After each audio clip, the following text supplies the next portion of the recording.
করেছিলাম মামলাতে। তো আমার মনে হয়েছিল এই মামলাতে কিছু ত্রুটি আছে, যে ত্রুটিটা বিজ্ঞ আদালত তার বিবেচনায় নিতে পারতেন, আবার বিজ্ঞ আদালত বিবেচনায় নাও নিতে পারতেন। না নিলেও এটা উচ্চ আদালতে এই মামলার যে ত্রুটিগুলো আছে সেই ত্রুটিগুলো উচ্চ আদালত অবশ্যই স্ক্যান করবে, বিবেচনা করবে এবং তখন এই মামলা থেকে এই আসামি সম্পূর্ণ নির্দোষে খালাস হবে।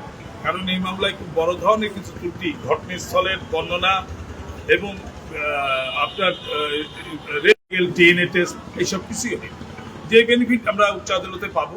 কিন্তু এই বিজ্ঞ আদালত এখানে বর্তমান দেশের আর্থসামাজিক বাস্তবতা এবং সারা দেশব্যাপী যে একটা মহামারী আকারে ধর্ষণের একটা নোংরা প্রতিযোগিতা চলছে, মানুষের বিকৃত মানসিকতার পরিচয় দিচ্ছে, সেইটার ক্ষেত্রে বিজ্ঞ আদালত এটা একটা দৃষ্টান্তমূলক শাস্তি দিয়ে হিসাবে সামনে দাঁড় করেছে, যেটা বিজ্ঞ আদালত আজকে জাজমেন্ট ঘোষণার সময় বলেছে দেশের প্রাসঙ্গিক বাস্তবতাও আমার এই সিদ্ধান্ত নিতে সাহায্য করেছে।